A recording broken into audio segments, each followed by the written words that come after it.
Star Tamil செய்திகள். முதலில் தலைப்புச் செய்திகள்.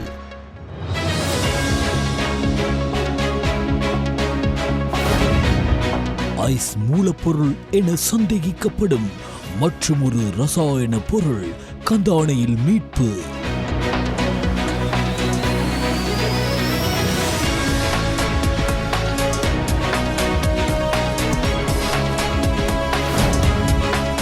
முன்னாள் ராஜாங்க அமைச்சர் நிமல் லான்சாவை பிணையில் விடுதலை செய்யுமாறு நீதிமன்றம் உத்தரவு.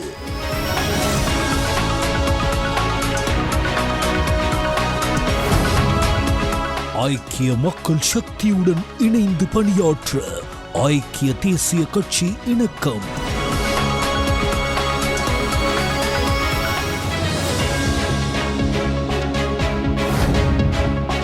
ஐநா மனித உரிமைகள் கூட்டத்தொடர் இன்று ஆரம்பம்.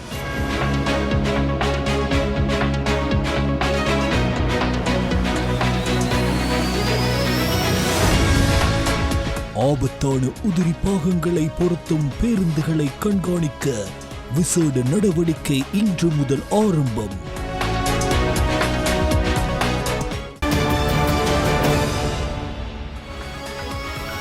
உள்நாட்டுச் செய்திகள். மித்தேனியாவில் மீட்கப்பட்ட ஐஸ் தயாரிக்க பயன்படுத்தப்பட்டதாக சந்தேகிக்கப்படும் மற்றொரு ரசாயன பொருளை போலீசார் கண்டுபிடித்துள்ளனர். அதன்படி கந்தான பகுதியில் உள்ள வீடொன்றிலிருந்து குறித்த ரசாயன பொருட்களை போலீசார் மீட்டுள்ளனர். களுத்தர குற்றவியல் பிரிவிற்கு நேற்று மாலை கிடைத்த ரகசிய தகவலின் அடிப்படையில் வீட்டை சோதனையிட்ட போது வீட்டின் உள்ளேயும் வீட்டின் முன்புறமும் குவிக்கப்பட்டிருந்த ரசாயன பொருட்களை கண்டறிந்தனர். கண்டுபிடிக்கப்பட்ட தொகை இன்னும் கணக்கெடுக்கப்படவில்லை என்றும் இந்த முகவரியை கொண்ட வீடு மூடப்பட்டு கைவிடப்பட்ட நிலையில் காணப்பட்டிருந்ததாகவும் தெரிவிக்கப்பட்டுள்ளது. சம்பவம் தொடர்பாக இதுவரை இந்த சந்தேக நபரும் கைது செய்யப்படவில்லை என்றும் போலீசார் தெரிவித்தனர். 2 மாடிகள் கொண்ட இந்த வீட்டை ஆகஸ்ட் மாதம் 11ஆம் தேதி மாதந்தோறும் 1,50,000 ரூபாய் வாடகை அடிப்படையில் வழங்கியதாக வீட்டின் உரிமையாளர் போலீசாரிடம் தெரிவித்தார். பின்னர் செப்டம்பர் மாதம் 5ஆம் தேதி அந்த வீட்டின் சாவியை வாடகை அடிப்படையில் பெற்றுக்கொண்ட நபர் மீண்டும் வழங்கியுள்ளதாக வீட்டின் உரிமையாளர் மேலும் குறிப்பிட்டுள்ளார். பேலியகுட குற்றவியல் பிரிவின் அதிகாரிகள் தற்போது சம்பவம் குறித்து ஸ்தல விசாரணையை மேற்கொண்டு வருவதுடன் களுத்தர குற்றவியல் பிரிவால் மேலதிக விசாரணைகள் முன்னெடுக்கப்பட்டுள்ளன. முன்னாள் ராஜாங்க அமைச்சர் நிமல் லான்சாவை பிணையில் விடுதலை செய்யுமாறு நீர்கொழும்பு மேல் நீதிமன்றம் இன்று உத்தரவிட்டது. விளக்கமறியலில் வைக்கப்பட்டுள்ள நிமல் லான்சா இன்று நீர்கொழும்பு மேல் நீதிமன்றத்தில் முன்னிலைப்படுத்தப்பட்ட போதே இந்த உத்தரவு பிறப்பிக்கப்பட்டது. அதன்படி நிமல் லான்சாவை 2 லட்சம் ரூபாய் பெறுமதியான 2 சரீர பிணைகளில் விடுதலை செய்யுமாறு நீர்கொழும்பு மேல் நீதிமன்றம் உத்தரவிட்டது. 2006ஆம் ஆண்டில் நடைபெற்ற ஆர்ப்பாட்டத்தில் தாக்குதல் நடத்துதல் மற்றும் ஆயுதங்களை பயன்படுத்தல் உள்ளிட்ட குற்றச்சாட்டுகள் தொடர்பில் நிமல் லான்சா நீர்கொழும்பு கொச்சிக்கடை போலீஸ் நிலையத்தில் ஆகஸ்ட் 29ஆம் திகதி சரணடைந்ததை அடுத்து விளக்கமறியலில் வைக்கப்பட்டிருந்த நிலையில் தற்போது பிணையில் விடுதலை செய்யப்பட்டுள்ளார். வெளிவிவகாரம், வெளிநாட்டு வேலைவாய்ப்பு மற்றும் சுற்றுலாத்துறை அமைச்சர் விஜித ஹேரத் நேற்று காலை 6:45 மணி அளவில் ஜெனீவாவிற்கு புறப்பட்டு சென்றுள்ளார். இன்று ஆரம்பமாகும் ஐக்கிய நாடுகளின் மனித உரிமைகள் பேரவையின் 60வது அமர்வில் கலந்து கொள்வதற்காக அவர் புறப்பட்டு சென்றார். இலங்கை அரசாங்கத்தின் சார்பாக அமைச்சர் விஜித ஹேரத் ஐக்கிய நாடுகளின் மனித உரிமைகள் பேரவையில் விசேட அறிக்கை ஒன்றை வெளியிட உள்ளார். இந்த விஜயத்தின் போது ஜெனீவாவில் பல உயர்மட்ட ராஜதந்திரிகளுடன் அமைச்சர் விஜித் ஹேரத் இருதரப்பு கலந்துரையாடல்களை நடத்த உள்ளார். ஐக்கிய நாடுகள் மனித உரிமைகள் உயர்ஸ்தானிகர் வால்கர் டர்க் மற்றும் அமைச்சர் விஜித் ஹேரத் ஆகியோருக்கு இடையிலான விசேட சந்திப்பொன்றும் இதன்போது நடைபெற உள்ளது. வால்கர் டாக்கின் இலங்கை விஜயத்திற்கு பிறகும் தேசிய மக்கள் சக்தி அரசாங்கம் ஆட்சிக்கு வந்து 1 வருடம் கழிந்தும் நடைபெறும் இந்த மாநாட்டில் மனித உரிமைகளை பாதுகாப்பது தொடர்பாக புதிய அரசாங்கத்தால் எடுக்கப்பட்ட நடவடிக்கைகள், முன்னேற்றம் மற்றும் எதிர்கால திட்டங்களை முன்வைக்க முடியும். இந்த ஆண்டு மனித உரிமைகள் கூட்டத்தொடரில் அமைச்சர் விஜித ஹேரத்துடன் வெளிவிவகார அமைச்சின் ஐக்கிய நாடுகள் சபை மற்றும் மனித உரிமைகள் பணிப்பாளர் நாயகம் தயானி மெண்டிஸும் பங்கேற்க உள்ளார்.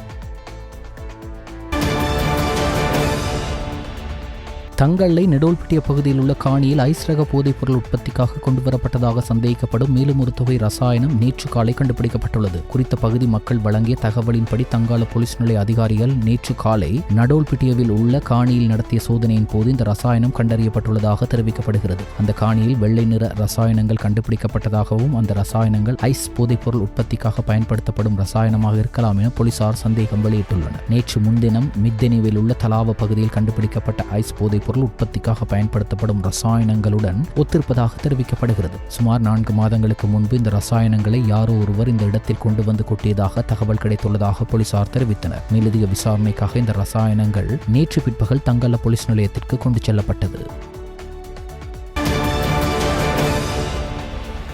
கணேமுள்ள போலீஸ் பிரிவின் ஹொரகொள்ள பகுதியில் பல்வேறு நபர்களுக்கு சொந்தமான 83 கடவுச்சீட்டுகளை சட்டவிரோதமாக வைத்திருந்த 2 போலீசார் கைது செய்துள்ளனர். சம்பவம் தொடர்பில் ஆணொருவரையும் பெண்ணொருவரையுமே போலீசார் இவ்வாறு கைது செய்துள்ளனர். கணேமுள்ள போலீஸ் நிலைய அதிகாரிகள் குழு நடத்திய சோதனையை தொடர்ந்து குறித்த சந்தேக நபர்கள் கைது செய்யப்பட்டனர். கைது செய்யப்பட்டவர்களில் ஆண் சந்தேக நபர் வத்தளையை சேர்ந்த 51 வயதுடைய நபர் என்றும், பெண் சந்தேக நபர் கணேமுள்ளையை சேர்ந்த 62 வயதுடையவர் என்றும் தெரிவிக்கப்பட்டுள்ளது. இதேவேளை சம்பவம் தொடர்பான மேலதிக விசாரணைகளை கணேமுள்ள போலீசார் மேற்கொண்டு வருகின்றனர்.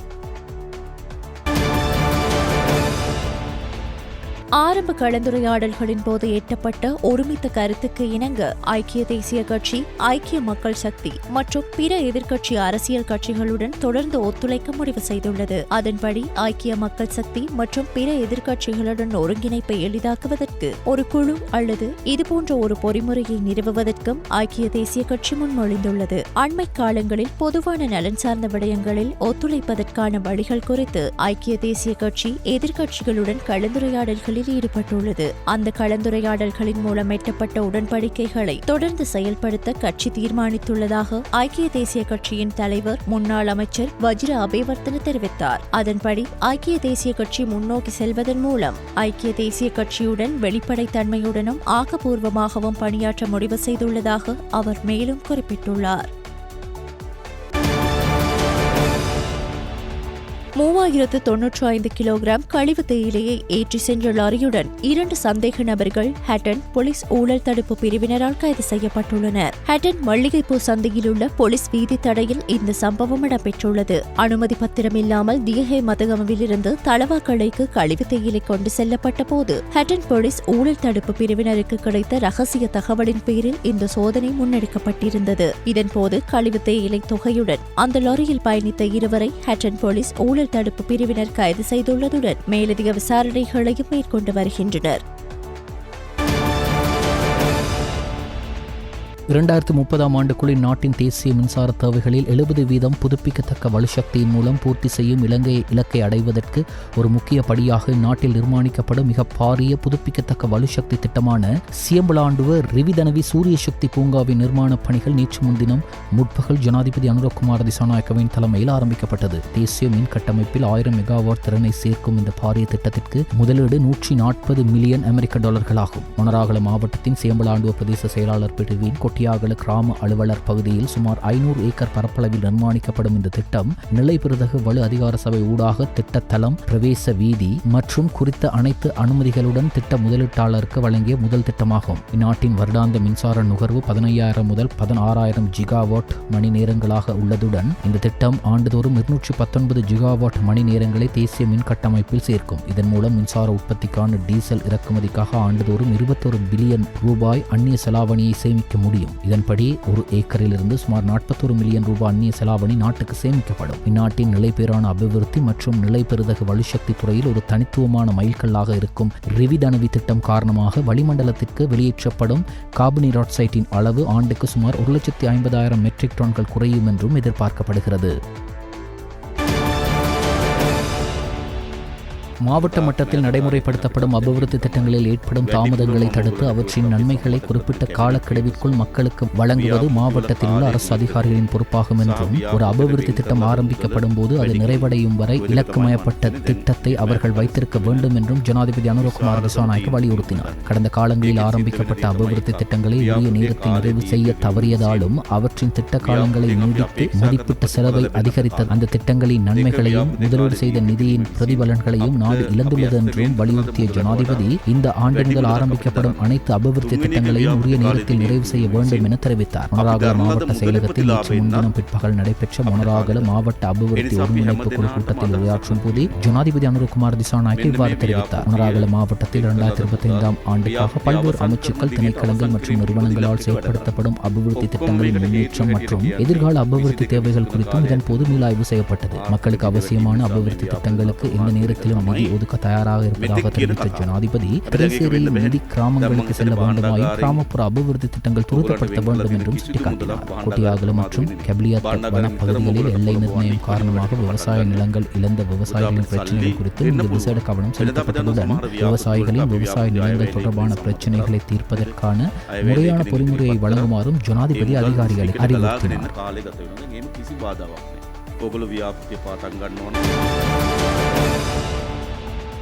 வரலாற்று சிறப்புமிக்க மையங்கன ரஜமஹா விஹாரையின் வருடாந்த எசலமஹா பெரேரவை முன்னிட்டு ஜனாதிபதி நின்று கொண்டார். வரலாற்று சிறப்புமிக்க மையங்கன ரஜமஹா விஹாரை மற்றும் ஸ்ரீ சுமணசமன் மகா விஹாரையின் 2025 எசலமஹா பெரேரவிற்கு நேற்று முன்தினம் பிற்பகல் மையங்கன புனித ஸ்தலத்திற்கு விஜயம் செய்த ஜனாதிபதி அனுரகுமார் திசாநாயக்க மத அனுஷ்டானங்களை நிறைவேற்றி ஆசீர்வாதம் பெற்றார். பின்னர் ஜனாதிபதி அஸ்கிரிய விஹார தரப்பின் சிரேஷ்ட குழு உறுப்பினர் மையங்கன ரஜமஹா விஹாரையின் விஹாராதிபதி வணக்கத்திற்குரிய உருளேவத்த ஸ்ரீ தம்மரகித நாயக்க தேரரை சந்தித்து அவரது நலன் விசாரித்ததுடன் சிறு உரையாடலிலும் ஈடுபட்டார். தேரர் இதன் போது ஜனாதிபதிக்கு தனது ஆசீர்வாதங்களை தெரிவித்ததுடன் சிறப்பு நினைவு பரிசையும் வழங்கினார்.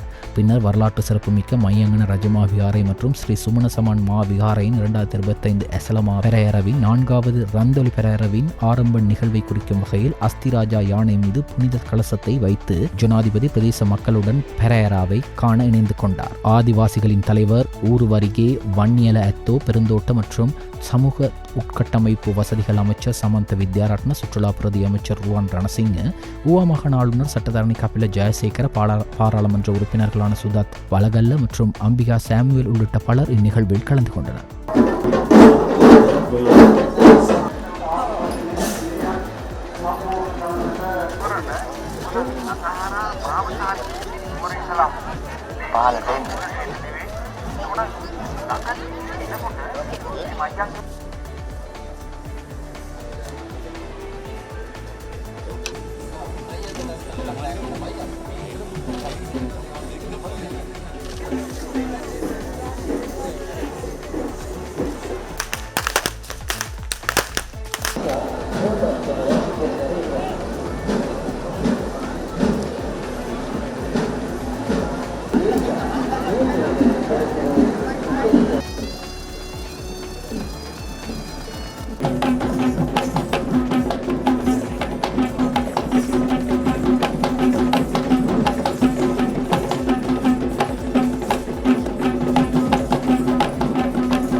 எல்ல பகுதியில் சுற்றுலா சென்று வீடு திரும்பிக் கொண்டிருந்த சமயத்தில் வெள்ளவாய வீதியில் 15வது மைல் அண்மி பள்ளத்தாக்கில் கவிழ்ந்து நிகழ்ந்த விபத்தில் உயிரிழந்தவர்களுக்கு எதிர்க்கட்சித் தலைவர் சஜித் பிரேமதாச நேற்று தங்கல்ல பகுதியில் அமைந்துள்ள அவர்களினது வீடுகளுக்கு சென்று இறுதி அஞ்சலி செலுத்தினார். இந்த விபத்தில் சம்பந்தப்பட்ட பஸ்ஸின் சாரதி, தங்கல்ல நகரசபை செயலாளர், நகரசபை ஊழியர்கள் மற்றும் அவர்களது குடும்பத்தினர் பலர் உயிரிழந்தனர். விபத்தில் பலியானோர் தங்கல்ல நகரசபை பகுதியைச் சேர்ந்தவர்கள் உட்பட கதிருப்பொக்குண, அரண்வெல, எட்டமான, பள்ளிக்குடாவ, தேனகம, பெலியத்த போன்ற பகுதிகளில் வாழ்ந்த மக்கள் ஆவர். இவர்களினது வீடுகளுக்கு சென்று இறுதி அஞ்சலி செலுத்திய எதிர்க்கட்சித் தலைவர் அக்குடும்ப அங்கத்தவர்களுக்கு தனது ஆழ்ந்த இரங்கலையும் தெரிவித்தார்.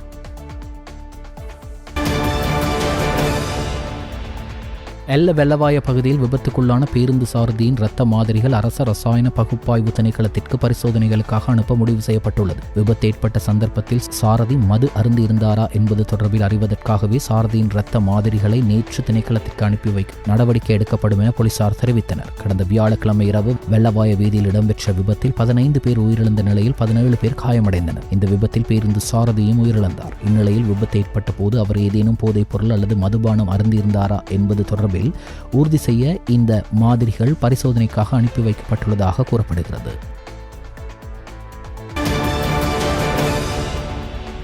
கண்டியிலிருந்து ஹட்டன் வரை ஒரே திசையில் 2 தனியார் பேருந்துகளை அதிவேகமாக செலுத்திய சாரதிகள் 2 வரை ஹட்டன் போலீஸ் போக்குவரத்து பிரிவு கைது செய்துள்ளது. 2 பேருந்துகளும் கண்டி பேருந்து நிலையத்திலிருந்து 2 சந்தர்ப்பங்களில் தங்கள் பயணத்தை தொடங்கியிருந்தன. கினிகத்தேனை பகுதியில் பேருந்துகளின் பின்னால் மோட்டார் சைக்கிளில் பயணித்த ஒருவர் 2 பேருந்துகளின் சாரதிகளும் ஆபத்தான முறையில் பேருந்துகளை அதிவேகமாக செலுத்துவதை தனது கையடக்க தொலைபேசியில் வீடியோவாக பதிவு செய்து ஹட்டன் போலீசாரிடம் முறைப்பாடு அளித்துள்ளார். இதனை அடுத்து உடனடியாக செயல்பட்ட போலீசார் இரு பேருந்துகளையும் செலுத்திய சாரதிகளை சந்தேகத்தின் பேரில் கைது செய்தனர். கைது செய்யப்பட்ட 2 சந்தேக நபர்களுக்கு எதிராக ஆபத்தான முறையில் வாகனம் செலுத்திய குற்றச்சாட்டின் பேரில் ஹட்டன் நீதவான் நீதிமன்றம் சட்ட நடவடிக்கை எடுத்துள்ளதாகவும் தெரிவிக்கப்படுகிறது. ஆபத்தான வகையில் மேலதிக பாகங்கள் பொருத்தப்பட்ட வாகனங்களுக்கு எதிராக இன்று முதல் சட்டம் கடுமையாக நடைமுறைப்படுத்தப்படும் என போக்குவரத்து பிரதி அமைச்சர் வைத்தியர் பிரியந்த குணசேன தெரிவித்துள்ளார். பல்வேறு ஒளிகளுடன் பல வண்ணங்களில் நின்று ஒளிரும் மின் விளக்குகளுடன் பயணிக்கும் வாகனங்கள் குறித்து விசேட கவனம் செலுத்தப்படும் என போக்குவரத்து பிரதி அமைச்சர் வைத்தியர் பிரசன்ன குணசேன தமது முகப்புத்தகத்தில் சுட்டிக்காட்டியுள்ளார். கடந்த வியாழக்கிழமை வெள்ளவாய வீதியின் 24வது மைல்கல் அருகே எதிரே வந்த சொகுசு ஜீப்பின் பின்புறத்தில் பேருந்து மோதி வீதியில் அமைக்கப்பட்டிருந்த பாதுகாப்பு இரும்பு வேலியில் உடைத்து சுமார் 1000 அடி பள்ளத்தில் வீழ்ந்து விபத்துக்குள்ளானது. தங்கள நகரசபையின் ஊழியர்களும் அவர்களது உறவினர்களும் பயணித்த பேருந்து ஒன்றே இவ்வாறு விபத்துக்குள்ளானது. 32 பேர் பயணித்த இந்த பேருந்தில் 15 பேர் உயிரிழந்தனர். காயமடைந்தவர்களில் 13 பேர் இன்னும் பதுளை போதனா வைத்தியசாலையில் சிகிச்சை பெற்று வருகின்றனர்.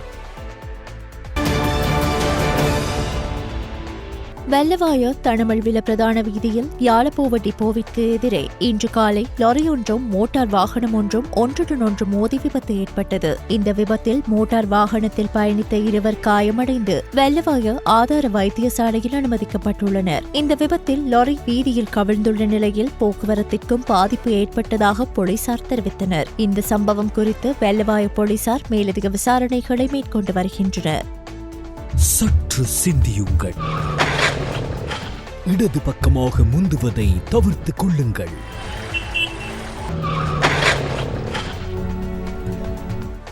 எப்போதும் பாதுகாப்பான தரமான தலைக்கவசத்தை அணியுங்கள். தலைக்கவசம் பாதுகாப்பாக இருக்க பொத்தானை அழுத்துங்கள். இது விபத்தை தடுப்பதற்கான நேரம். கிளீன் ஸ்ரீலங்கா திட்டத்துடன் இணைந்ததாக ஏற்பாடு செய்யப்படும் கலாவெவவை மீண்டும் யானைகளிடம் கொடுப்போம் திட்டம் கடந்த 3 நாட்களாக கலாவெவ தேசிய வனப்பூங்காவின் வெள்ளப்பெருக்கு பகுதிகளில் வெற்றிகரமாக செயற்படுத்தப்பட்டது. வடமத்திய மாகாணத்தில் உள்ள பெரும்பாலான குளங்களில் ஆக்கிரமிப்பு தாவரங்கள் பரவுவதால் காட்டு யானைகள் தங்கள் மேய்ச்சல் நிலங்களை இழந்துள்ளன. காட்டு யானைகள் புரதம் அதிகமுள்ள இளம் பச்சை புட்கள் மிகவும் விரும்புகின்றன. கலாவெவ பகுதியில் பொதுவாக சுமார் 400 காட்டு யானைகள் வாழ்வதாக மதிப்பிடப்பட்டுள்ளது. இந்த காட்டு யானைகளுக்கு போதுமான உணவு இல்லாததால் காட்டு யானைகள் கிராமங்களுக்குள் இதனால் இப்பகுதியில் மனித யானை மோதல்கள் அதிகரித்துள்ளன. கடந்த சில மாதங்களில் காட்டு யானைகளின் தாக்குதல்களால் பலர் இறந்துள்ளனர். இப்பகுதியில் நெற்பயிர்ச்செய்கை பரவலாக மேற்கொள்ளப்படுவதோடு சோயா, சோளம், பழங்கள் மற்றும் காய்கறிகள் பயிரிடப்படுகின்றன. அதன்படி அனுராதபுர, கலாவெவ, வெவ்பிட்டிய மற்றும் கலகம மற்றும் வலுவவெவ குளங்களில் இருந்து ஆக்கிரமிப்பு தாவரங்களை அகற்றும் திட்டம் கடந்த 5ஆம் தேதி ஆரம்பிக்கப்பட்டது. இத்திட்டம் நேற்று முன்தினம் மற்றும் நேற்றும் வெற்றிகரமாக செயற்படுத்தப்பட்டது. இதன் கீழ் 20 ஏக்கருக்கும் அதிகமான பரப்பளவில் பரவியிருந்த ஆக்கிரமிப்பு தாவரங்கள் முற்றிலுமாக அகற்றப்பட்டன. கிளீன் ஸ்ரீலங்கா செயலகத்தால் ஒருங்கிணைக்கப்பட்ட இந்த திட்டத்தில் பாதுகாப்பு அமைச்சு, முப்படை மற்றும் சிவில் பாதுகாப்பு திணைக்களம், இலங்கை மகாவலி அதிகார சபை, வன ஜீவராசிகள் திணைக்களம், தொண்டு நிறுவனங்கள், சுற்றுச்சூழல் ஆர்வலர்கள், சுற்றியுள்ள பகுதிகளில் வசிக்கும் பொதுமக்கள் மற்றும் அமைச்சர்கள், பிரதி அமைச்சர்கள், அனுராதபுரம் மாவட்டத்தை பிரதிநிதித்துவப்படுத்தும் பாராளுமன்ற உறுப்பினர்கள், பிரதேச சபைகளின் தலைவர்கள் மற்றும் பிராந்திய அரசியல் பிரதிநிதிகள் உட்பட ஏராளமானோர் இணைந்தனர். காட்டு யானைகளின் வாழ்விடங்களை நிலையான முறையில் அபிவிருத்தி செய்வதே இந்த திட்டத்தின் நோக்கம் என்பதோடு எதிர்காலத்தில் நாட்டின் ஏனைய பகுதிகளிலும் செயற்படுத்த திட்டமிடப்பட்டுள்ளது. தேசபந்து தென்னக்கோனை போலீஸ் மா அதிபராக நியமித்து முன்னாள் ஜனாதிபதி ரணில் விக்ரமசிங்க எடுத்த முடிவு அரசியல் அமைப்புக்கு முரணானது என்று தீர்ப்பளிக்க கோரி எதிர்வரும் பிப்ரவரி மாதம் 12ஆம் திகதி விசாரணைக்கு எடுத்துக்கொள்ள உயர் நீதிமன்றம் திகதியிட்டுள்ளது. இந்த மனுக்கள் இன்று பிரதம நீதியரசர் பிரீத்தி பத்மன் சூரசேன, மஹிந்த சமயவர்தன மற்றும் அர்ஜுன் நொபேசேகர ஆகியோர் அடங்கிய 3 அடங்கிய நீதியரசர்கள் அமர்வு முன் அழைக்கப்பட்டது. இதன்போது குறித்த மனுக்களை எதிர்வரும் பிப்ரவரி மாதம் 12ஆம் திகதி விசாரணை எடுத்துக்கொள்ள நீதியரசர்கள் அமர்வு உத்தரவிட்டது. பேராயர் மெல்கம் கார்டினல் ரஞ்சித் தாண்டகை, இளம் ஊடகவியலாளர்கள் சங்கம் உள்ளிட்ட தரப்பினரால் 9 மனுக்கள் தாக்கல் செய்யப்பட்டிருந்தன. கிராண்ட் பாஸ் போலீஸ் பிரிவிற்குட்பட்ட மகவத்த மணிக்கூட்டு கோபுரத்திற்கு அருகில் கடந்த 5ஆம் திகதி மோட்டார் சைக்கிளில் பிரவேசித்த இருவரால் ஒருவர் சுட்டுக் கொல்லப்பட்ட சம்பவம் தொடர்பில் 2 போலீசாரால் கைது செய்யப்பட்டுள்ளனர். இந்த கொலை தொடர்பாக கொழும்பு வடக்கு குற்றவியல் பிரிவு நடத்திய விசாரணையை தொடர்ந்து இந்த குற்றத்திற்கு உதவிய குற்றச்சாட்டின் பேரில் நேற்று 2 சந்தேக நபர்களும் போலீசாரால் கைது செய்யப்பட்டனர். கைது செய்யப்பட்ட சந்தேக நபர்கள் 31 மற்றும் 32 வயதான கொழும்பு 15ஐ சேர்ந்தவர்கள் என போலீசார் தெரிவித்தனர். சம்பவம் தொடர்பான மேலதிக விசாரணைகளை கிராண்ட் பாஸ் போலீசார் மேற்கொண்டு வருகின்றனர். அட்டன் போலீஸ் பிரிவுக்குட்பட்ட அட்டன் அபாட்ஸ்லி தோட்டத்தில் பௌர்ணமி தினத்தில் சட்டவிரோதமான முறையில் அதிக விலைக்கு மதுபானம் செய்வதற்காக வைத்திருந்த ஒரு தொகை மதுபான போத்தல்களுடன் ஒருவர் நேற்று முன்தினம் மாலை அட்டன் போலீஸ் நிலைய ஊழல் தடுப்பு பிரிவினரால் கைது செய்யப்பட்டார். குறித்த பகுதியில் பௌர்ணமி தினங்களில் அதிக விலைக்கு சட்டவிரோதமான முறையில் மதுபானம் விற்று வருவதாக அட்டன் ஊழல் தடுப்பு ஒழிப்பு பிரிவினருக்கு கிடைக்கப்பெற்ற ரகசிய தகவலின் பேரில் மேற்கொள்ளப்பட்ட சுற்றி வளைப்பு நடவடிக்கையின் போது இந்த சந்தேக நபர் கைது செய்யப்பட்டுள்ளார். இதன்போது சட்டவிரோதமான முறையில் விற்பனை செய்ய வீட்டு வளாகத்தில் புதைத்து வைக்கப்பட்டிருந்த 38 மதுபான போத்தல்கள் மீட்கப்பட்டுள்ளன. இதனை அடுத்து சந்தேக நபர் கைப்பற்றப்பட்டு மதுபான போத்தல்களுடன் அட்டன் போலீஸ் நிலையத்தில் ஒப்படைக்கப்பட்டார். சந்தேக நபர் மற்றும் மதுபான போத்தல்களை அட்டன் நீதவான் முன்னிலையில் ஆஜர் செய்வதற்கான நடவடிக்கைகள் மேற்கொண்டுள்ளதாக போலீசார் மேலும் தெரிவித்தனர். மக்கள் விடுதலை முன்னணியின் பொதுச் செயலாளர் டில்வின் சில்வாவால் யாழ்ப்பாணத்தில் நேற்று நூலகம் ஒன்று திறந்து வைக்கப்பட்டது. நேற்று பிற்பகல் யாழ் கந்தர்மடம் பகுதியில் அமைந்துள்ள தேசிய மக்கள் சக்தியின் யாழ்ப்பாண தலைமை காரியாலய வளாகத்தில் குறித்த நூலகம் அமைக்கப்பட்டுள்ளது. இதன்போது அமைச்சர் ராமலிங்கம் சந்திரசேகர், பாராளுமன்ற உறுப்பினர்களான கருணைநாதன் இளங்குமரன், ஜெயச்சந்திரமூர்த்தி ரஜீவன், தேசிய மக்கள் சக்தியின் உள்ளூராட்சி மன்ற உறுப்பினர்கள் என பலரும் கலந்து கொண்டிருந்தனர். இதன்போது ஊடகவியலாளர் மயில் வாகனம் நிமுலராஜன் கொலை வழக்கின் விசாரணை தொடர்பான அறிக்கை அடங்கிய புத்தகம் ஒன்று யாழ் ஊடக அமையத்தால் குறித்த நூல் நிலையத்திற்கு வழங்கி வைக்கப்பட்டது.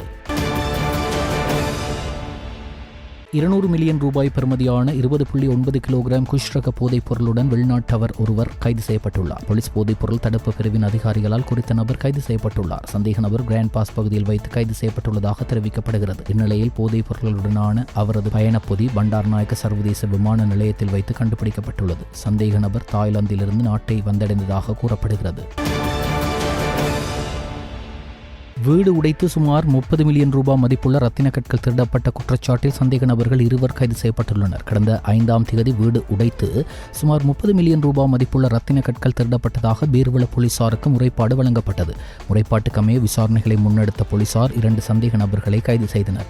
கைது செய்யப்பட்ட 2 சந்தேக நபர்களும் எட்டிமுல்லையைச் சேர்ந்த 41 வயதுடையவர்கள் ஆவர்.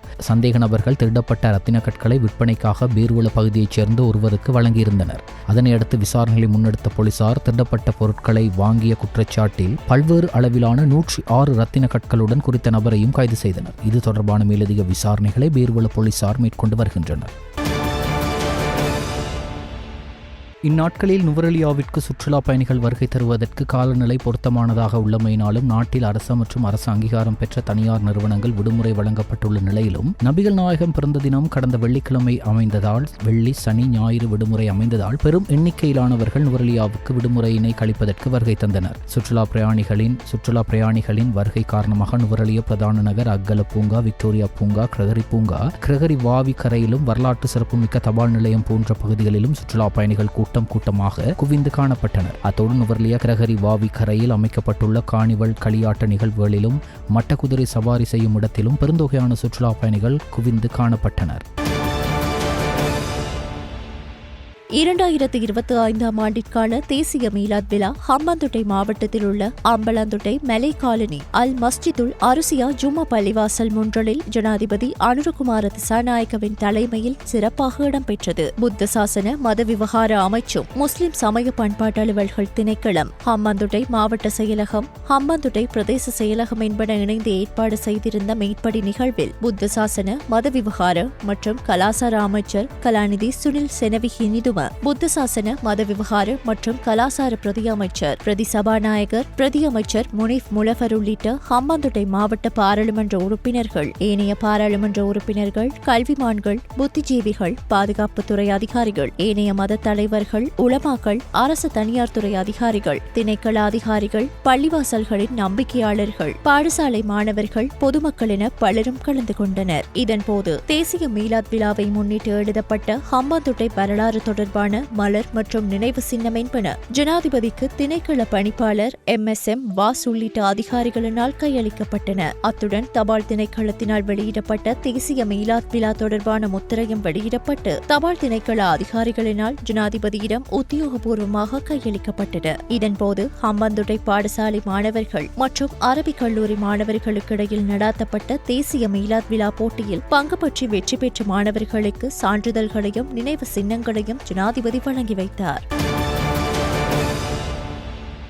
வடக்கு வடமத்திய கிழக்கு மத்திய சப்ரகமு மற்றும் உவா மாகாணங்களிலும் குருநாகல் மற்றும் அம்பாந்தோட்ட மாவட்டங்களிலும் பிற்பகல் 1 மணிக்கு பிறகு மழை அல்லது இடியுடன் கூடிய மழை பெய்யக்கூடும் என வளிமண்டலவியல் திணைக்களம் எதிர்வு கூறியுள்ளது. சில இடங்களில் 75 மில்லிமீட்டருக்கும் அதிகமான ஓரளவு மழை பெய்யக்கூடும் என அந்த திணைக்களம் வெளியிட்டுள்ள வானிலை முன்னறிவிப்பில் தெரிவிக்கப்பட்டுள்ளது. மேல் மாகாணத்திலும் காலி மற்றும் ஆத்தரம் மாவட்டங்களிலும் காலை வேளையில் லேசான மழை பெய்யக்கூடும். இடியுடன் கூடிய மழையுடன் தற்காலிகமாக பலத்த காற்று மற்றும் மின்னல் தாக்கத்தால் ஏற்படும் ஆபத்துக்களை குறைப்பதற்கு தேவையான நடவடிக்கைகளை எடுக்குமாறு வளிமண்டலவியல் திணைக்களம் பொதுமக்களை அறிவுறுத்தியுள்ளது.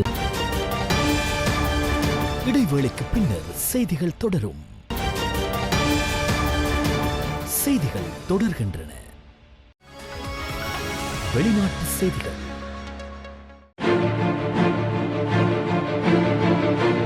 இந்த ஆண்டின் 2வது முழு சந்திர கிரகணம் நேற்று நிகழ்ந்தது. உலகெங்கிலும் உள்ள பில்லியன் கணக்கான மக்கள் இந்த அற்புதமான காட்சியை கண்டு ரசித்தனர். குறிப்பிட்ட பகுதிகளுக்கு மட்டும் ஏற்படும் பல கிரகணங்களைப் போல அல்லாமல் ஆசியா, ஆஸ்திரேலியா, ஐரோப்பா மற்றும் ஆப்பிரிக்காவின் பெரும்பாலான பகுதிகளில் இந்த கிரகணத்தை தெளிவாக அவதானிக்க முடிந்தது. பூமி சூரியனை சுற்றி வரும் பாதையிலும் சந்திரன் பூமியை சுற்றி வரும் பாதையிலும் சில நேரங்களில் சூரியன், பூமி மற்றும் சந்திரன் ஆகியவை ஒரே நேர்கோட்டில் வந்த வேளையில் இந்த நிகழ்வு நிகழ்ந்தது. இது சந்திரன் முழுமையின் உச்சத்தில் அடர் சிவப்பு மற்றும் செம்மஞ்சள் நிறத்தில் பிரகாசித்ததால் திகைப்பூட்டும் இரத்த நிலவு ஆக தோன்றியது. இந்த சந்திர கிரகணம் ஆசியாவில் உள்ள பார்வையாளர்களுக்கு மிகவும் சாதகமாக இருந்தது. இலங்கை, இந்தியா, சீனா மற்றும் ஜப்பான் ஆகியவை தெளிவான வான்பரப்பை நேற்றிரவு கொண்டிருந்தன. மேலும் மில்லியன் கணக்கான மக்கள் கிரகணத்தின் முழு போக்கையும் கண்டு அனுபவித்தனர்.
ஜப்பான் பிரதமர் ஷிகேரு இஷிபா தனது பதவியிலிருந்து விலகுவதாக தீர்மானித்துள்ளதாக அந்நாட்டு ஊடகங்கள் செய்தி வெளியிட்டுள்ளன. 68 வயதான ஷிகேரு இஷிபா கடந்த 2024ஆம் ஆண்டு அக்டோபர் மாதம் ஜப்பான் நாட்டின் பிரதமராக பொறுப்பேற்றிருந்தார். கடந்த ஜூலை மாதம் ஜப்பான் பாராளுமன்றத்தின் மேலவையில் அவருக்கு பின்னடைவு ஏற்பட்டது. அவரது எல்டிபி கட்சி மற்றும் அதன் கூட்டணி மேலவையில் பெரும்பான்மையை பெறாத நிலையில் தற்போது குழப்பங்கள் ஏற்பட்டுள்ளன. கடந்த 2024ஆம் ஆண்டு நடைபெற்ற தேர்தலில் மக்களவையில் அவரது எல்டிபி கூட்டணி பெரும்பான்மை பெறவில்லை. இதனைத் தொடர்ந்து கடந்த சில மாதங்களாக தேர்தல் தோல்விக்கு பொறுப்பேற்று பிரதமர் ஷிகேரு இஷிபா பதவி விலக வேண்டும் என அவரது கட்சியின் உறுப்பினர்கள் கோரிக்கை விடுத்து வருகின்றனர். குறிப்பாக அவரது கட்சியில் இருக்கும் வலதுசாரிகள் இந்த கோரிக்கையை வலியுறுத்தி வருகின்றனர். இருப்பினும் ஜப்பானுக்கு அமெரிக்கா விதித்துள்ள வரி, அதனால் ஜப்பான் எதிர்கொண்டுள்ள நெருக்கடி நிலை உள்ளிட்டவற்றை சுட்டிக்காட்டி பதவி விலகுவதற்கு ஷிகேரு இஷிபா முன்னதாக மறுத்திருந்தார். இந்த நிலையில் ஜப்பான் பாராளுமன்ற மேலவையில் 141ஆக இருந்த எல்டிபி கூட்டணியின் எண்ணிக்கை 122ஆக குறைந்தது. இந்த நிலையில் பிரதமர் பொறுப்பில் இருந்து விலக ஷிகேரு இஷிபா முடிவு செய்துள்ளதாக தகவல் வெளியாகியுள்ளதுடன் கட்சியின் தலைமை பதவிக்கு முன்கூட்டியே தேர்தல் நடத்தலாமா என்பது தொடர்பாக நாளை எல்டிபி கட்சி முடிவு செய்ய உள்ளமையும் குறிப்பிடத்தக்கது.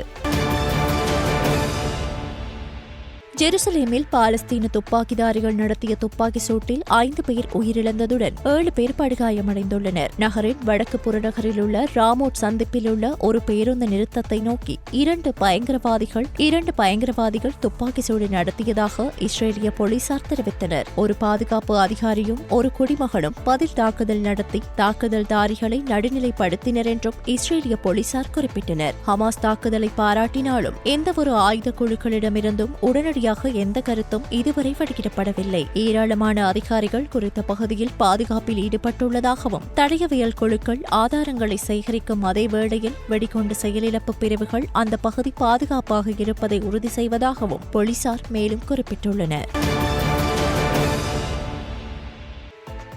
யுக்ரைன் போரை முடிவுக்கு கொண்டு வருவதற்கான வழிகள் குறித்து விவாதிக்க ஐரோப்பிய தலைவர்கள் இன்று அல்லது நாளை அமெரிக்காவிற்கு வருகை தருவார்கள் என்று ரஷ்ய ஜனாதிபதி விளாடிமிர் புட்டினுடனும் விரைவில் பேசுவேன் என்றும் மாஸ்கோ மீது 2ஆம் கட்ட தடைகளை விதிக்க தனது நிர்வாகம் தயாராக இருப்பதாகவும் அமெரிக்க ஜனாதிபதி மேலும் தெரிவித்தார். மேலும் ஐரோப்பிய நாடுகள் ரஷ்ய எரிசக்தியை வாங்குவதை நிறுத்த வேண்டும் என்றும் வலியுறுத்தினார். ரஷ்யாவுடன் வர்த்தகம் செய்யும் நாடுகள் மீது 2ஆம் நிலை வரிகளை விதிக்கும் டிரம்பின் திட்டங்களையும் செலன்ஸ்கி வரவேற்றார்.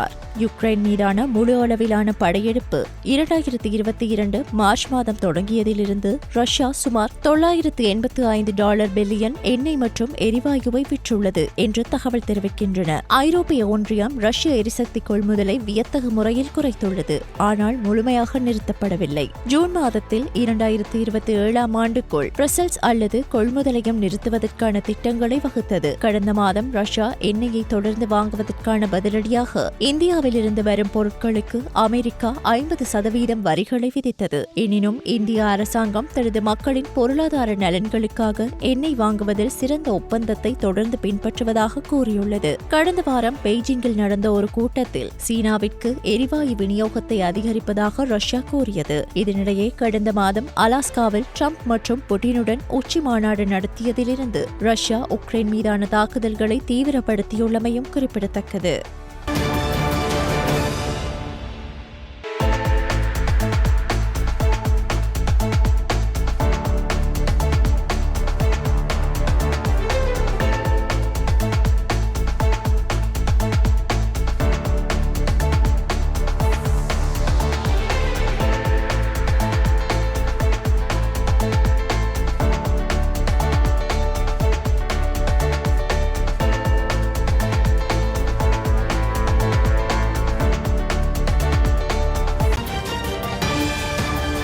இடைவேளைக்கு பின்னர் செய்திகள் தொடரும். செய்திகள் தொடர்கின்றன. விளையாட்டு செய்திகள். சிம்பாப்வே அணிக்கு எதிரான 3வது இறுதியுமான 20-20 போட்டியில் இலங்கை அணி 8 விக்கெட்டுகளால் வெற்றி பெற்றுள்ளது. ஹராரேயில் இடம்பெற்ற இந்த போட்டியில் நாணய சுழற்சியில் வெற்றி பெற்ற இலங்கை அணி முதலில் களத்தடுப்பில் ஈடுபட தீர்மானித்தது. இதன்படி முதலில் துடுப்படுத்தாடிய சிம்பாப்வே அணி 20 ஓவர்கள் நிறைவில் 8 விக்கெட்டுகளை இழந்து 191 ஓட்டங்களை பெற்றது. துடுப்பாட்டத்தில் சிம்பாப்வே அணி சார்பில் டெடிவனாஷே அதிகபட்சமாக 51 ஓட்டங்களை பெற்றதுடன் அணித்தலைவர் ஷகிந்தர் ரசா 28 ஓட்டங்களை பெற்றுக் கொடுத்தார். பந்துவீச்சில் இலங்கை அணி சார்பில் துஷன் ஹேமந்த 3 விக்கெட்டுகளையும் துஷ்மந்த சமீரா 2 விக்கெட்டுகளையும் வீழ்த்தினர். பின்னர் 192 ஓட்டங்கள் என்ற வெற்றி இலக்கை நோக்கி பதிலுக்கு துடுப்படுத்தாடிய இலங்கை அணி 17.4 ஓவர்கள் நிறைவில் 2 விக்கெட்டுகளை மாத்திரமிழந்து வெற்றி இலக்கை அடைந்தது. துடுப்பாட்டத்தில் இலங்கை அணி சார்பில் கமில் மிஷாரா ஆட்டமிழக்காமல் 73 ஓட்டங்களை அதிகபட்சமாக பெற்றுக் கொடுத்ததுடன் குசல் பெரேராவும் ஆட்டமிழக்காமல் 46 ஓட்டங்களை பெற்றுக் கொடுத்தார். இதன்படி 3 போட்டிகள் கொண்ட இந்த 20-20 தொடரை இலங்கை அணி 2-1 என்ற அடிப்படையில் கைப்பற்றியுள்ளது.